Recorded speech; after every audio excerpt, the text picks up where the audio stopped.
di estimasi biaya pembentuk untuk ya. Untuk materi sebelumnya ada yang mau ditanyakan? Tidak, alhamdulillah. Hasil kuis dari kemarin pun kalian ya bervariatif, tapi mayoritas itu ada dalam kondisi rentang atas atau kalian dalam kondisi lulus atau melebihi angka ya. Bapak bersyukur, berterima kasih atas hasil yang kalian capai. Nah, untuk kedepannya itu harus kalian tingkatkan ya, terutama untuk konstruksi ya. Nah, sebelum kita lanjut ke konstruksi atap ini, ada pembelajaran yang akan kalian tempuh selama kalian belajar tentang konstruksi atap. Tujuan pembelajaran kalian seperti ini, kita sebetulnya akan membuat sebuah proyek ini. Ya, proyek apa? Nanti akan kita laksanakan. Ya. Yang kedua, bagaimana sistem pembelajarannya? Kita akan membuat suatu model pembelajaran. Ya, seperti itu. Seperti apa? Kita akan laksanakan. Ya. Kemudian penilaian itu ada dua. Penilaian kemampuan pengetahuan kalian dan penilaian keterampilan kalian ya. Juga nanti kalian akan presentasi tentang apa? Mungkin tentang atap. Seperti itu ya. Atap itu merupakan seperti ini ya. Ketika siapa namanya? Rizal ya. Rizal itu dilihat dari tampan itu dilihat dari apa? Rambutnya. Makanya atap itu sering disebut sebagai mahkotanya rumah. Kalau kita orang itu mahkotanya dalam apa? Rambut. Yang siswi gimana? Tentu yang membuat cantik itu adalah rambutnya. Tapi tidak bisa diumbarkan kepada yang lain. Nah, khusus untuk saya. Begitupun dengan rumah. Kalau rumah hanya sebatas kotak, pindah tidak? Tidak. Maka dari itu, ini adalah apa ya? Persepsi kalian tentang atap, bahwasanya atap itu merupakan yang membuat rumah itu membuat indah, estetik, ya. Estimasi biaya konstruksi ini kita mulai dari tayangan video, ya. Sebetulnya kalian juga bisa membukanya di masing-masing. Tetapi Bapak kasih pemantik saja, Bapak kasih rancangan supaya kalian bisa memahami ya. Walaupun sebelumnya kita pernah belajar tentang atap ya, tetapi ini hanya sebagai pemantik atau merefresh kembali pemahaman kalian tentang atap. Boleh? Itu tadi video yang pertama tentang apa? Konstruksi atap. Yang ketiga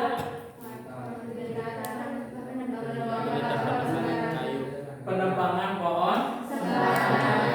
Ini adalah berita aktual dari pemerintah tentang pembatasan penebangan kayu. Ya. Nah, apa hubungannya antara video satu dengan video yang ketiga? Ada yang tahu itu? Iya, kita. Di satu sisi kita harus menggunakan dan membutuhkan konstruksi kayu, tapi di sisi lain pemerintah membatasi kegiatan penebangan pohon sehingga membuat kayu di pasaran susah didapatkan dan meningkat pesat. Oke. Kondisi seperti ini yang tadinya kita merencanakan dari kayu, harus ada alternatif solusi untuk bahan material pengganti dari kayu. Bisa dengan apa kalau bukan dengan kayu? Baja ringan. Siapa lagi?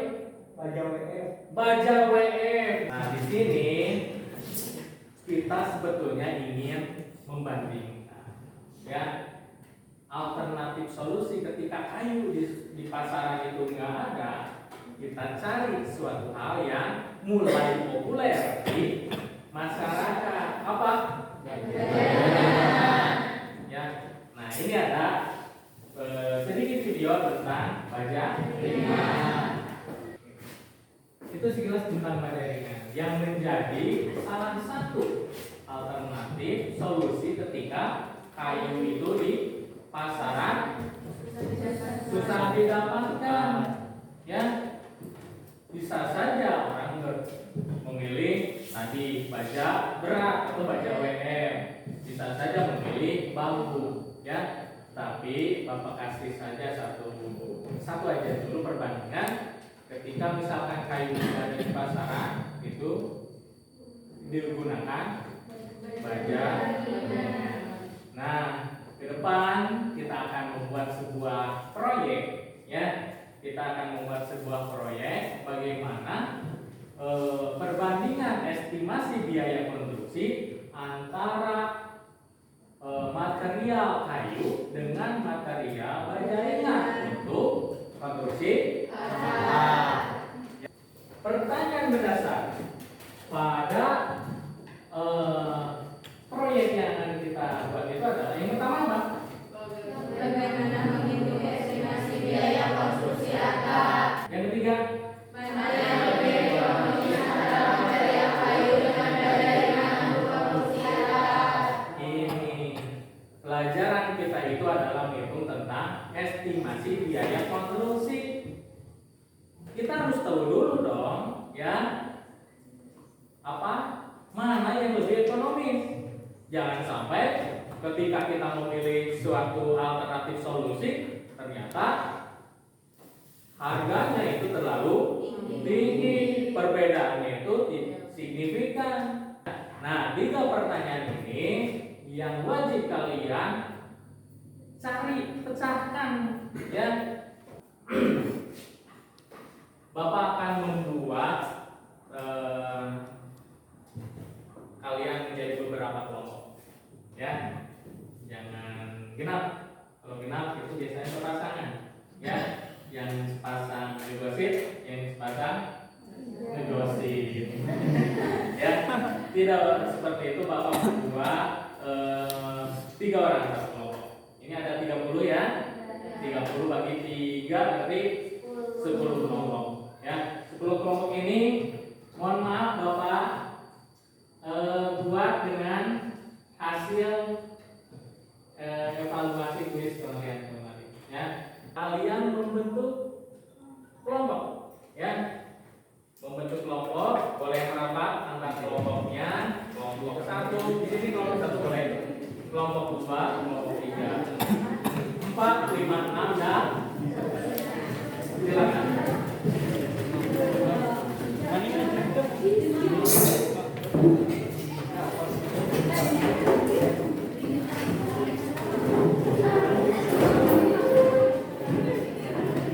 Supaya lebih terarah, Bapak kasih ini. Kalau dulu ada yang disebut dengan LKS atau lembar kerja siswa, tapi di sini lagi S-nya diganti sama LKPD. LKPD itu adalah lembar kerja peserta didik. Mirip-mirip seperti ini. Ini panduannya yang harus kalian kerjakan. Proyek tentang 3 pertanyaan mendasar itu kalian harus dapat terpecahkan yang dipandu oleh LKPD. Ya, Bapak tidak akan banyak berbicara lagi. Silahkan kalian waktunya untuk berdiskusi, ya, kemudian boleh saling bertanya dan seterusnya. Seperti itu. Dapat dipahami? Dapat. Ini LKPD-nya, ini kelompok 2, kelompok 1. Ini Dita.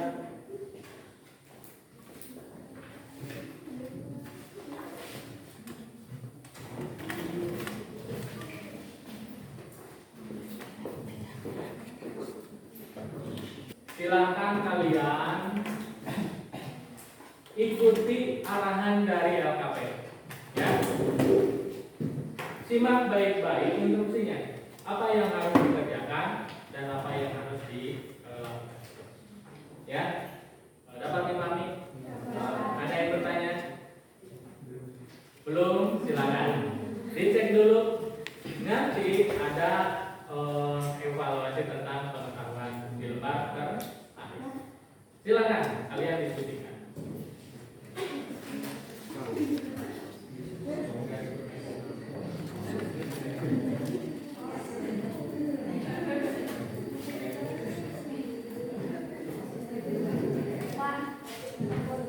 Oh iya. Kenapa? Oh ini sesuai tadi yang diarahkan. Maaf tadi terlewat, kita buat aturan main untuk pekerjaan proyek ini. Kita mengerjakan proyek ini 2 pertemuan, artinya 1 minggu, ya seperti itu. Jadi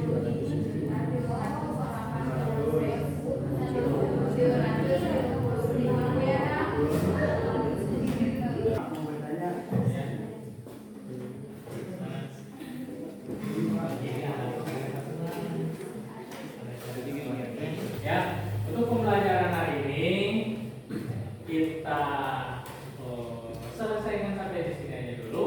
Walaupun ada beberapa pekerjaan lagi yang harus kalian selesaikan. Pembelajaran hari ini gimana?